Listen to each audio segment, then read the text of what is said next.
Step into the time machine. Let's travel through the past.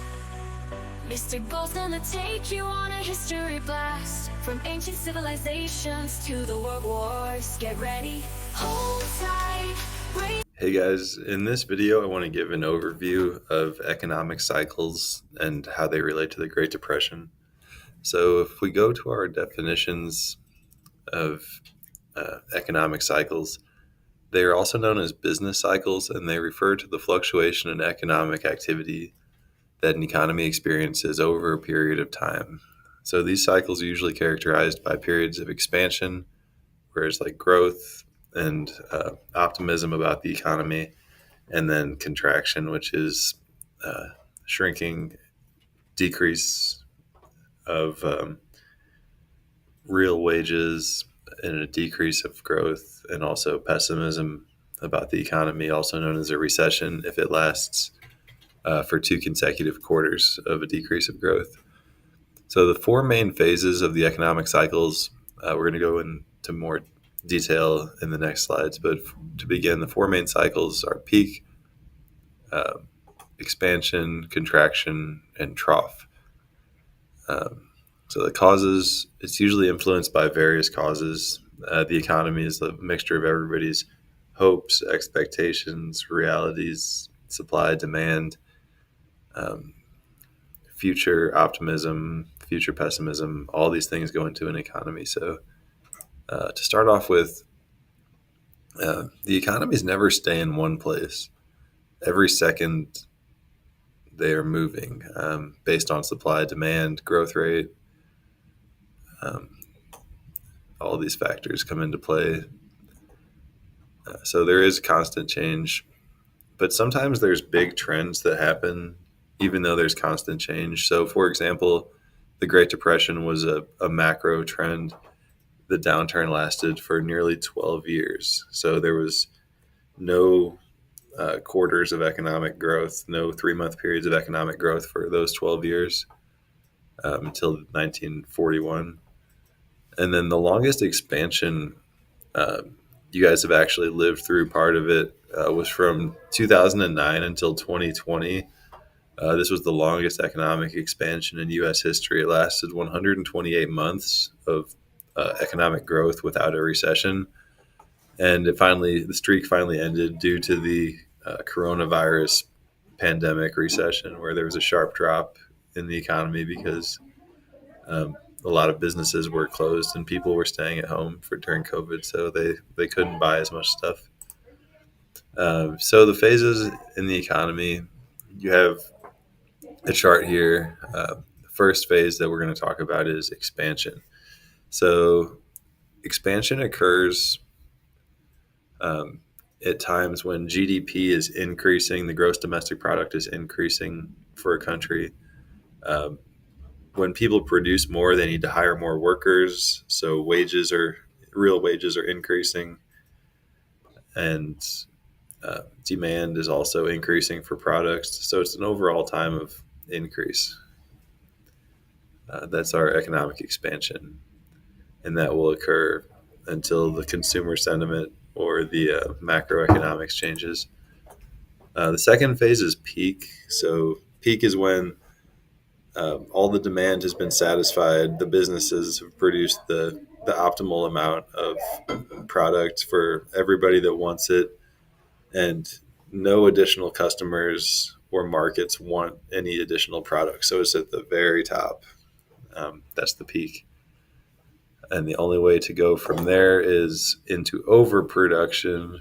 And when we get to overproduction, you'll see prices come down. Also in overproduction, when you're producing too much, then you have to lay off workers, and you have to compete with other companies, lower prices, either use cheaper materials, things like that. Then you get into the next cycle phase, which is economic contraction. This is a time where demand is falling, productivity falls because demand falls, and people are less optimistic about the economy.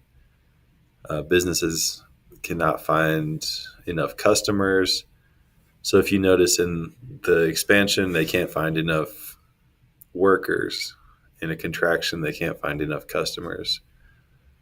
So they reduce their production because there's not enough customers. They lay people off. Uh, Times are so harder for everyone. And then when the contraction lasts for a while, it's called a trough. A trough is this bottom area down here. When a trough lasts for back-to-back quarters, so a 6-month period of declining GDP, it's called a recession. And if the GDP falls by 10% and it lasts for 3 years, it's called a depression. So when you talk about the Great Depression, it was anything over 3 years is a depression, but the Great Depression lasted about 12 years. So it was a big time recession for a long time. So finally, our last slide, the Great Depression. It began with a stock market crash due to a run on banks where people were like trying to get their money out.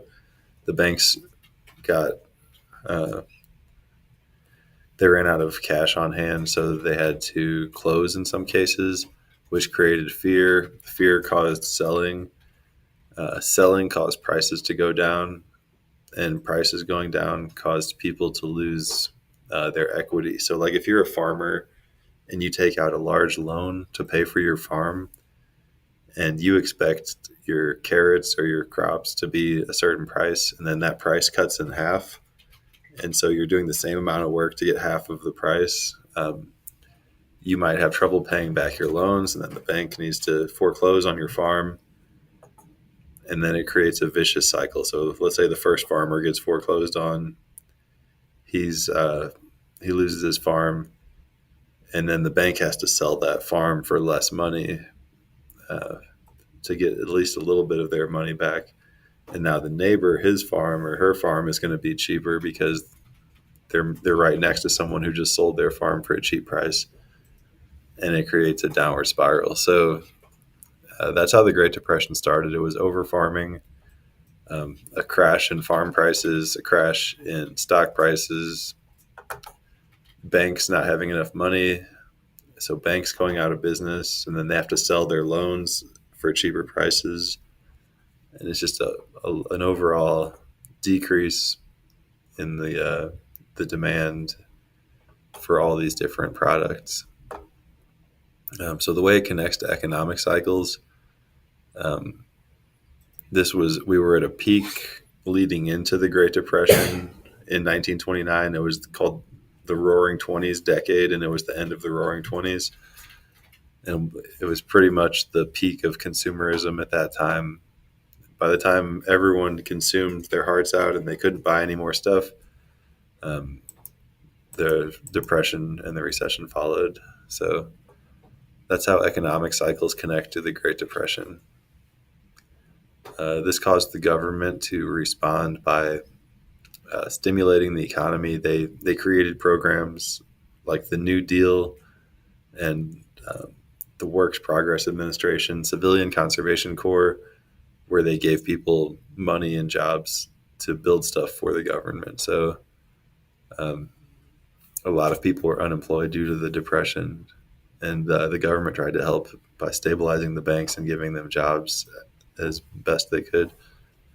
So that does it for the economic cycles in the Great Depression. I hope this video helped you guys learn the content better. And let me know if you have any questions. Thank you, and have a nice day. Step into the time machine. Let's travel through the past.